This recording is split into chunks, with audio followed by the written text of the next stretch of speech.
Hello you guys, welcome back to my channel. My name is Rebecca. If you haven't been here before, welcome. So today's video is going to be the mid-year book freakout tag.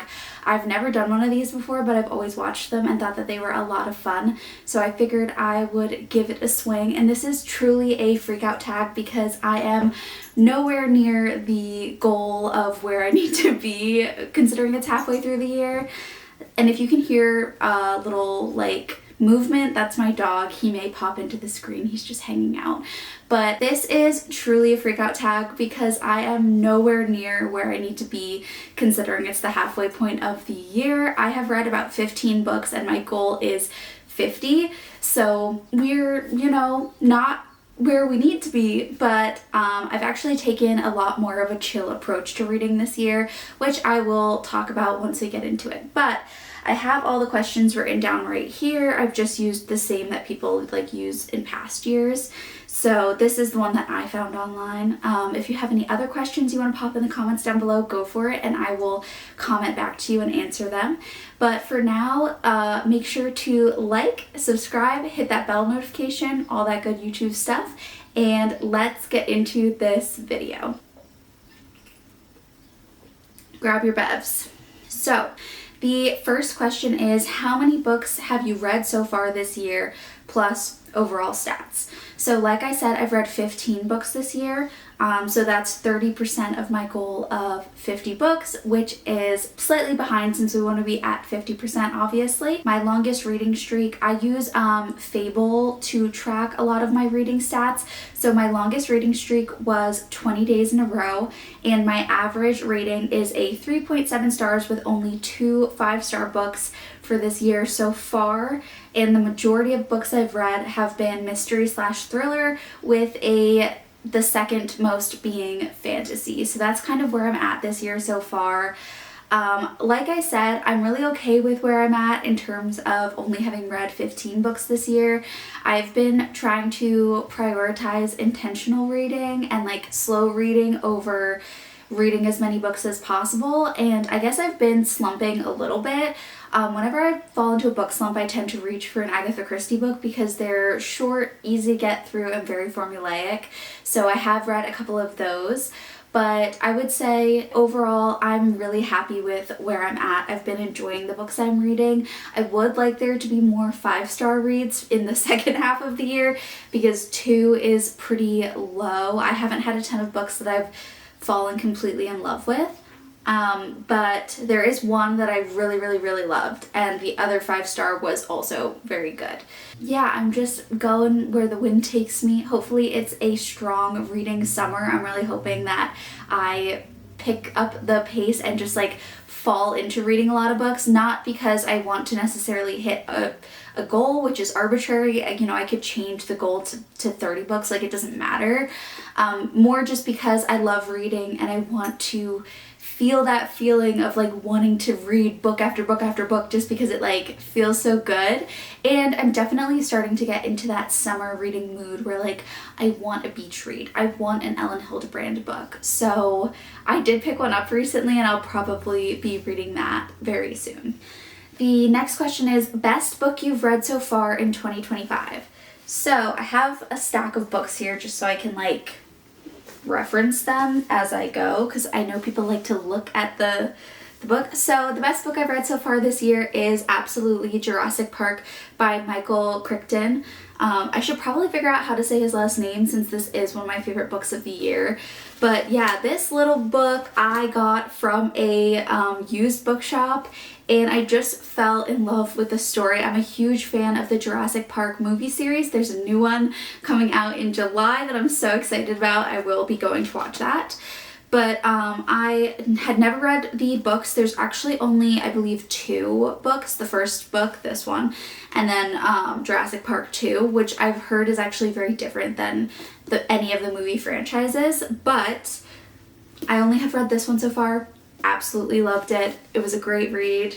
And the things that made it particularly spectacular to me are, first of all, I love dinosaurs, but second of all, I've never read a techno thriller, and this one is very it is very science forward, but it makes the reading so much more interesting because they're talking about the way that people are commodifying like genetic manipulation, because it's all about like building their own dinosaurs by using genetics from the past to recreate them in the future.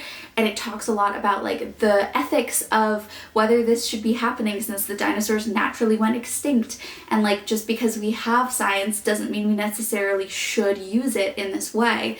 And I think that like these larger discussions are what make this book so, so good. So let me know if you read it in the comments, because this is a huge, I love this guy, and I love that it's this like beat up old little copy. It smells ancient, which is amazing, and I got it from my favorite used bookstore, so it makes it even more special. Best sequel you've read so far in 2025. So I haven't really read a lot of sequels in 2025, but I did read Legendary. This is the second book in the Caraval trilogy, and I loved Caraval. It was a really great book. This one I'm putting on my best sequels list merely because I haven't read really any sequels this year, so it kind of gets the cake without even putting in any effort. It was a good book. I did enjoy it. It took me forever to read this. I think I just didn't love Donatella's story as much as I loved Scarlet's. So if you don't know, Caraval is like a big like carnival festival that they have, but it's also a game, and people play it I don't know if it's each year, but they like play it, and it's like all fantasy and imagination, and like people get really wrapped up in it. So the first story focuses on Scarlet, who is like the main character in Caraval, and then Legendary focuses on Donatella, who is Scarlet's sister in the second one. And in this one, Donatella is playing the game, and she's, you know, trying to figure out secrets about her past and whatnot. There's a really great love interest in here, but it just, I think I gave it like a 3-star. It wasn't my favorite. I think I wanted more out of it, but I'm really excited to read Finale, and I'm hoping that Finale gives me that feeling that Caraval gave me, because when I was reading Caraval, I was like obsessed with it. So unfortunately, this one is like the pity spot against that for not much other reason. The only other books I've read that are in a series, you could say, are the Hercule Poirot series, which is written by Agatha Christie. These books are, you know, you don't have to read them in series order, but I have read a couple of them this year, and I like to read them in order because sometimes they do reference back to old cases that Poirot has had, but 90% of the time it's really not necessary. So this year for Agatha Christie, I have read Murder in the Mews, and I've also read Cards on the Table, and I'm currently reading Dumb Witness, and all three of those have been a great sequel, if you would, to other books in the Poirot series. They always give me just like a cozy, homey feeling. I picked one up recently, like yesterday or the day before, just because I was in the mood for something that just like felt like home, I guess, and that's what this series feels. I mean, it is like people die, it's a murder mystery, but it's so, I don't know, just so chill. Like you're in the English countryside. Like the Hugh Fraser is one of my favorite audiobook narrators, and he plays Hastings in the TV series Poirot, I think is what it's called.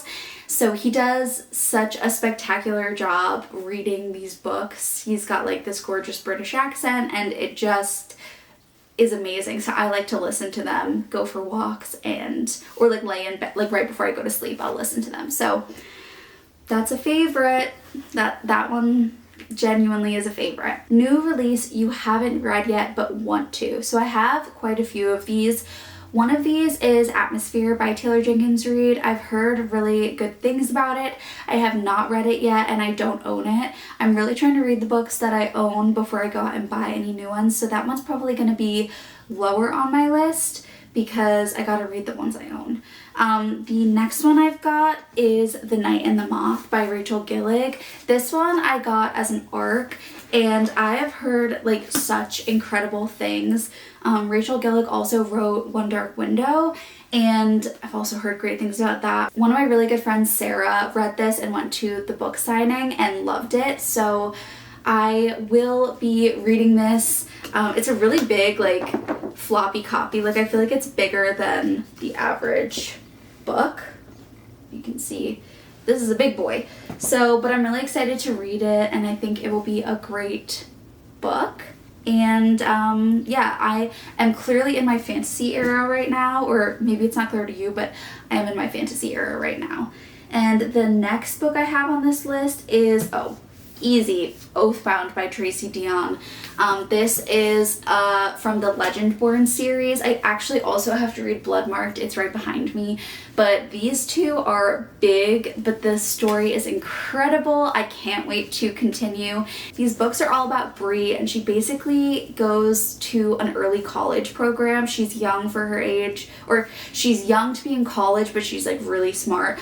So she goes and she joins this like frat, and it ends up being very like King Arthur's of the Round Table, and like that's where the fantasy comes in. I've never read like a King Arthur inspired retelling, so it's really, really good. There are twists, there are turns, it's incredibly touching. There's a lot of like aspects of grief and aspects of love, and there's like a little bit of a love triangle, and it talks about her as a young Black woman and like her experiences in life and in this fraternity style space. So it's totally worth a read. There's so many fantastic elements to it, and I can't wait to read this. Another book I'm really excited to read is Wings of Starlight by Alison Saft, which is like a Peter Pan fairy retelling that focuses more on like Tinkerbell and like the fairy realm. So I think that will be really good. And then Another Fine Mess by Lindy Ryan, which is the second book in her series. The first one, I'm forgetting what it's called, but I'll put up like a picture over here so you can see it. It was a really great book. It's all about like this kind of this family of women who are the protectors of their town from what they call the Strigoi, which is like a vampire zombie hybrid, and basically they are tasked with keeping the dead, and they own like a family funeral home, and so people bring bodies in, and then sometimes they like come back to life, and these women have to put back those Strigoi back in the ground. But so the first book was like really cool, really interesting, and followed like the whole family. I think there's 4 or 5 women in the family, and then the next book is obviously going to be the continuation of that, because it kind of ended on a cliffhanger, so I'm really excited about it. Most anticipated release for the second half of the year, that by far is going to be Hot Wax by ML Rio, and I actually was lucky enough, I'm going to show you, was actually lucky enough to get an arc of Hot Wax from NetGalley, so I'm going to be reading this very soon. I don't know like a ton of the premise of Hot Wax, but ML Rio is my favorite author. She wrote If We Were Villains, which is definitely a book you should read, and this is another ensemble story, which means that it's has like a cast of characters, and ML Rio does that so well. And I know it follows like a rock band and like groupies, and I think there's a lot of like twists and turns, like it's a little bit of a thriller, but Hot Wax, like wax is something that you call a record, so that's kind of the vibe. ML Rio is like a really big music fan. Maybe I'll just give you like the description of it, since I am not doing the best job. Okay, here's the description. A vivid and immersive tale of one woman's reckless mission to make sense of the events that shattered her childhood and made her who she is. Summer 1989, 10-year-old Suzanne is drawn like a magnet to her father's forbidden world of electric guitars and tricked out cars. When her mother remarries, she jumps at the chance to tag along on the concert tour that just might be Gil and the Kills' last ride to glory. But fame has sharper fangs than anybody realized, and as the band blazes up the charts, internal power struggles set Gil and his group on a collision course destined for a bloody reckoning.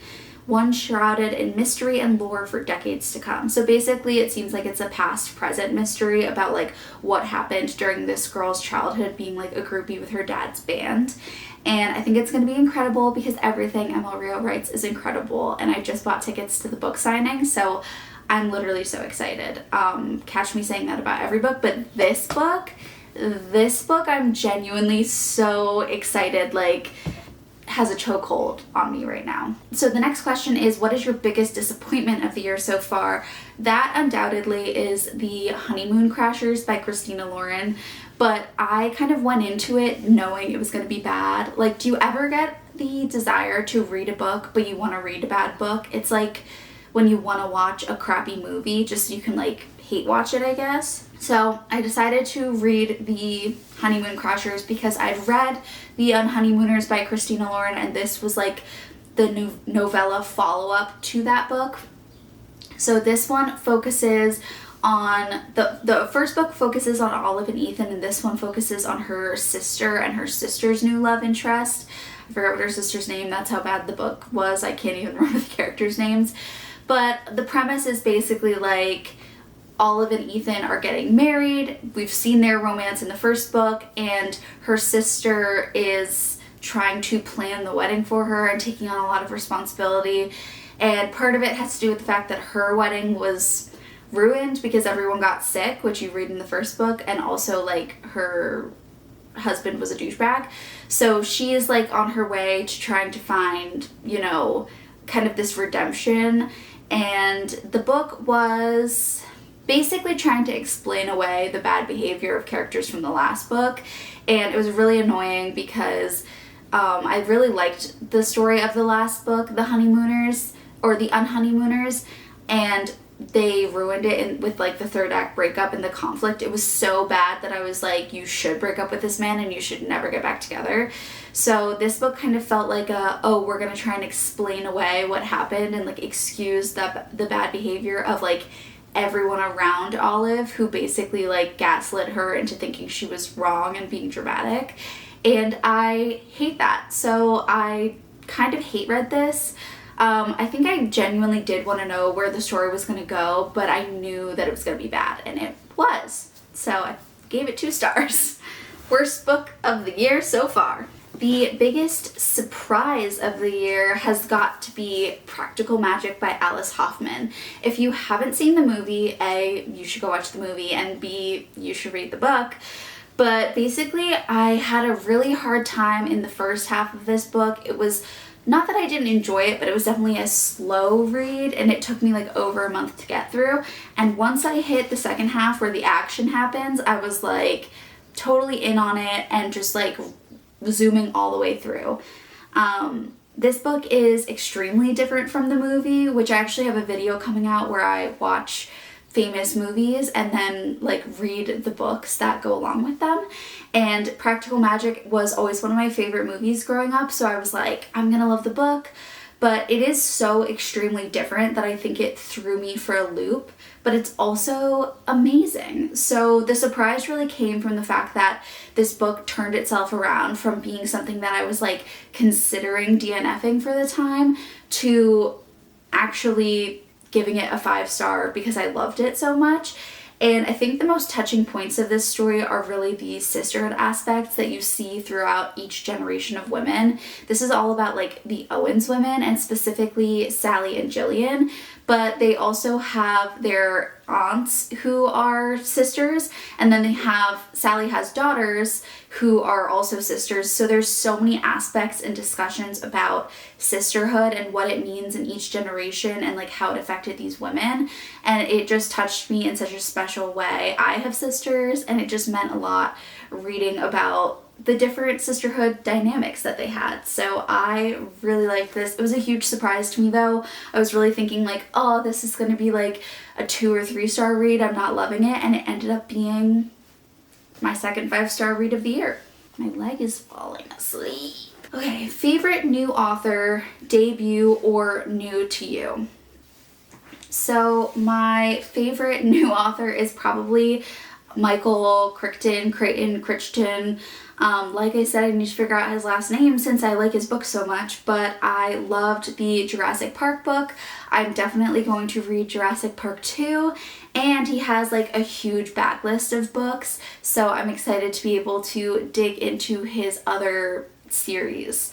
I also really liked the Alice Hoffman book, but like I said, because it took me so much longer to get into practical magic, it is a series. I probably will continue and read the other books, but I'm a little bit more hesitant because I'm like, oh, are they going to be like really slow for me? Is it going to take me a lot of time to kind of like get into them, which is okay. It's just like that always puts a damper, I guess, on the reading experience for me, because I'm like, oh, I don't know, like I want to like be into it immediately. Although both authors, I would definitely read more of their stuff, and they both have a pretty extensive backlist, which is really cool. Newest fictional crush.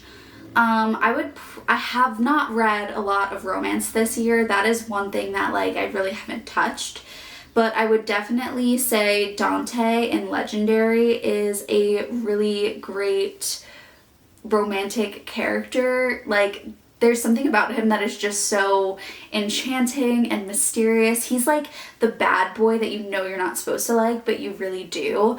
And like there was a lot of twists and turns in that story, so I'm excited to see where it goes. So he's an intriguing love interest.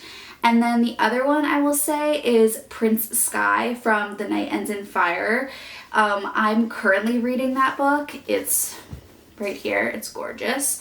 And this is a Mulan retelling, and it's A, amazing, and B, it's supposed to be I believe it's supposed to be a love triangle, and I think Prince Sky is the one love interest, and we're just meeting the other love interest, but I'm definitely Team Sky right now.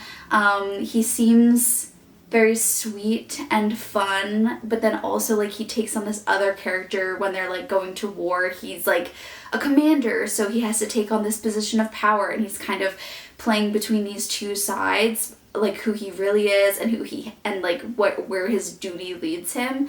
But I'm crushing on him.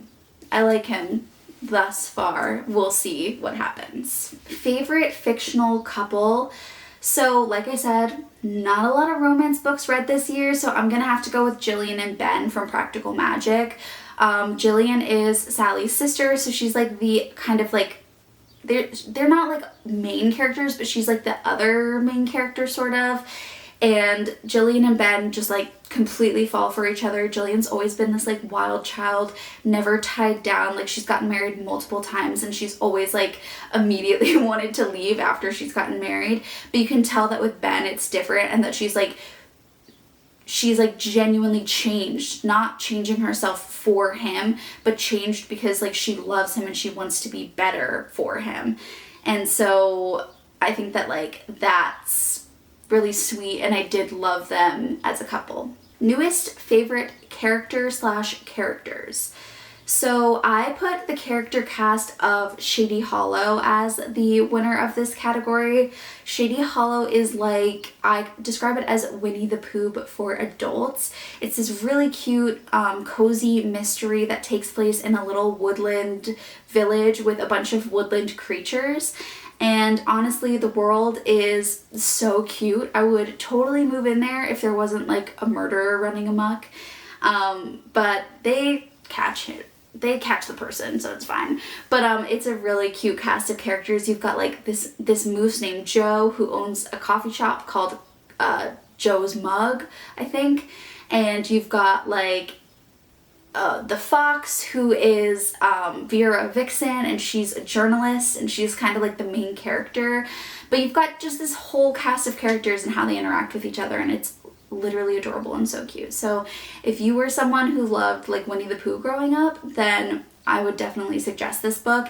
It's very low stakes mystery. It's very cozy, and like there's a lot of them. I think there's like 5 or 6 books in the series, so definitely worth getting into if you like a story like this. Book that made you cry. So I don't like to do like too many repeats on this. Practical Magic is definitely the book that made me cry the most. I haven't read a ton of books that have made me cry, but like I said, the sisterhood aspect, there were just moments where like, let me see if I can find a quote. I don't know, they just like hit. I don't know, like it's just special. Like this quote says, "Some things when they change never do return to the way they once were. Butterflies, for instance, and women who've been in love with the wrong man too often." This one says, this guy says, "You don't have to make any excuses for who you love. Don't apologize."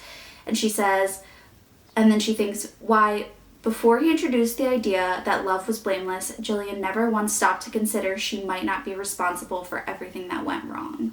Or like one of my favorites is in the very beginning. It says, "The moon is always jealous of the heat of the day, just as the sun always longs for something dark and deep." And that's talking about the sisters and like the ways that they're different. Like such a special book with so many like beautiful quotes, and yeah, it did make me cry. It definitely had me tearing up, let's just say. Okay, I need to drink something, I'm thirsty. I guess I'm gonna read this because I wrote this down about the Practical Magic book. I said, "Practical Magic gave me that sweet individual tear down the cheek kind of cry, but it really deeply touched me and made me think a lot about my sisters. It felt like the book understood me in a way that has never before been acknowledged. It is both so complicated and extremely simple. The simple version, sisters are a pain in the fucking ass. They piss you off and they steal your clothes and make decisions you wouldn't make and make you feel crazy sometimes, but you would do anything for them. That love is so deep, you don't even realize it until it's almost gone." Like that's how the book made me feel. I'm like tearing up just thinking about it. Like that's how the book made you feel. Like it's such a special bond, and if you've ever had a bond with a sister, it like makes you feel crazy, but it like means the entire world to you, and it's such a weird feeling. What a weird feeling to be like, "Stop stealing my clothes, bitch, but like I would die for you." Like it's just bizarre. Book that made you happy. The The Night Ends with Fire. I love Mulan. I loved Mulan growing up, and the idea that there is a book that is taking inspiration from Mulan and turning it into this story, like thus far, I think they've done such a good job with not just like rewriting Mulan into like a book, but also like changing it and like adding lore and adding politics to this world and like making it so impactful. And then you also have the aspects of like it is still a woman whose name is Mei Lin, and like she is trying to escape this life of just like being someone's wife and like basically being owned by the men in this community, and just going from like being her father's property to being this other man's property who she marries. And like she decides that the only thing she can do is go to war and pretend to be her father's like bastard son in order to get away from her life. And she's like, "I'd rather like die free on the battlefield than like die by the hands of an abusive husband," basically. And so it's just an incredible story so far, and like she works harder than anyone else to prove that she is deserving. And then there's also this like magical element that, and I don't want to give too much away because I think that you should read it yourself, but like there is magic in this and it is powerful, and like she is also a part of that. So it's such a cool story. And like when they talk about dragons, like you think about like Mushu and like the way he helped guide Mulan during like the movie. And so there are dragons in this, and it's funny, like it's comical because you're like, oh, I totally see where this is coming from, like this inspo, and then seeing it here, but like in a new and fun way. So I love it. It makes me happy. I love like women, like if you've ever seen Mulan and she's like pulling herself up the pole and she gets to the top and she throws the arrow down and everyone looks up at her stunned because like no one thought she could do it, but she worked harder than everyone else. Like that is such a powerful, it gives me goosebumps every time I see it. And like I'm starting to feel that with the book. I'm only like halfway through it and I really like that. So favorite book to movie show adaptation you've seen so far?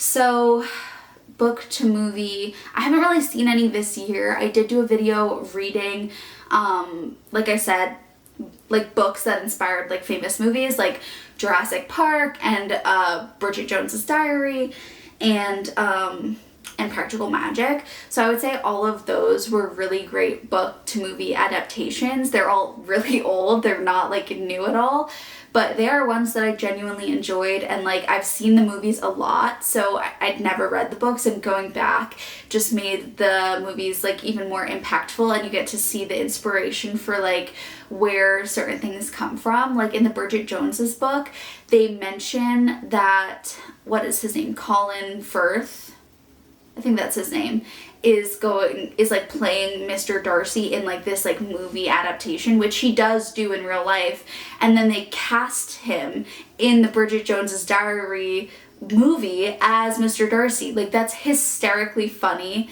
and I love it. Most beautiful books you've bought so far this year or received.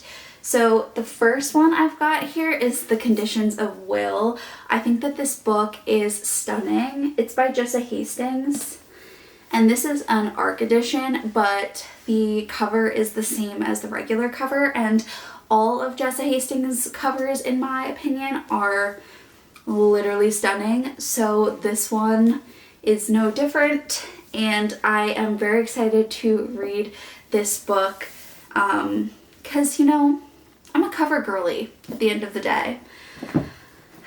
So, and then the other ones I've got here are, so first, obviously I've got The Night Ends with Fire, which is a special edition that I think came from Fairy Loot, and it has like these like pictures on the inside, and I've been reading it without the paper cover, and this is what it looks like without. It's stunning, but my friend Sarah she like put these in a book swap, and so I took a couple of them, and I'm very thankful because they're absolutely gorgeous and I'm obsessed. And then there's The Tempest of Tea, which I think is, yeah, it's a Fairy Loot exclusive edition.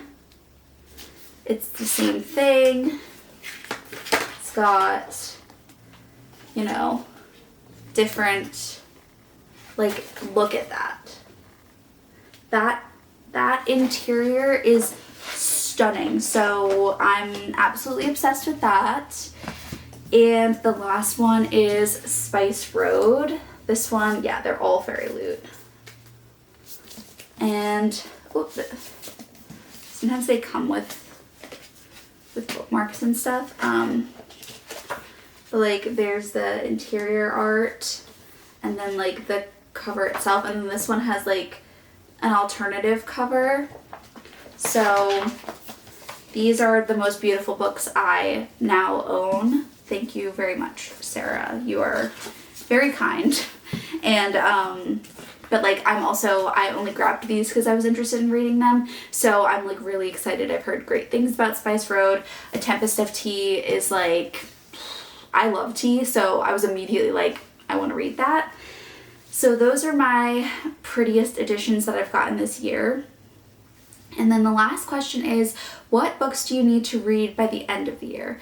So ignoring the ones I've talked about, which are like hot wax, I've got Sisters in the Wind by Angeline Boulley. Angeline Boulley wrote Firekeeper's Daughter, which is like my second favorite book of all time.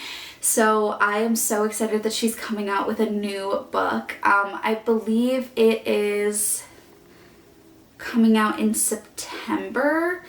But so that's one that I absolutely have to read. Favorite author, must get it done. I've got Rewitched by Lucy Jane Wood, who's one of my all-time favorite YouTubers. I've been following her for years, but she wrote this witchy book that I think also gives like practical magic vibes, and she's coming out with another one called Uncharmed in the fall at some point, so I have to read this so that I can read that one. And I'm so excited because I am obsessed with Lucy. I've always loved her videos. She's such an inspiration, and I'm so proud of her for writing this book, and I can't wait to read it. And it just gives ultimate cozy vibes. Like, you cannot get better than this. And then the other book that I feel like I really need to read this year is Beach Read. I am not really on the Emily Henry train. I've read a couple of Emily Henry books, and I like, why do I say a couple? I read one, Book Lovers, and I did really like it. It was good. But I really want to read Beach Read. I really want to read a couple of her other ones because, like, at this point I am falling behind, and I I want to be a fan, or at least I want to know if I will be a fan in the future. So that's why I want to give these a shot and see if Emily Henry is for me, or if maybe I'm just not an Emily Henry girly. But I feel like I'm going to be, so I just need to get on. I need to read Beach Read. I have People We Meet on Vacation, and I have the one that takes place in Maine. What is it called? Happy Place. I have Happy Place. So before I buy Funny Story and Great Big Beautiful Life, I'd like to read these ones and confirm that I am indeed an Emily Henry girly. And then lastly, I just want to read like as many books that I own as possible, because I own over 100 books that I haven't read, and like I'm embarrassed. I'm genuinely embarrassed that I own so many books and that I haven't read them. I will say that book buying is a different hobby than book reading. I do enjoy both, but like it's so easy to buy a book, and I have this bad habit of like purchasing a book and then being like, I own it, so I don't have to prioritize reading it because I can read it whenever I want. And then I like go to the library or like borrow books, and I read those first, and then I end up like not reading the books I own. Very bad habit. So my goal this year is to read at least 25 books off of my shelf, and I'm really pretty severely on a book buying ban right now, but I am going to England soon, and I do plan to grab a couple of the different copies over there, but it will probably only be of books I've already read that I really like, with like British covers, because the UK do beautiful covers, and I don't collect like every book I own in different covers, but books that I genuinely really love, I do grab different editions sometimes. So yeah, I'm trying to, we'll see. I'll definitely be visiting a lot of bookstores in England. So if you like this video or you like that kind of content, make sure to subscribe, hit the bell notification, like all that good YouTube stuff. I appreciate you guys so much for sticking around and watching this. If you watched until the end, put I know we talked about beach read last, put like a beach umbrella or a beach wave in the comments so I know you're a real one and you watched all the way until the end. I love you guys so much, and I will see you next week with another video.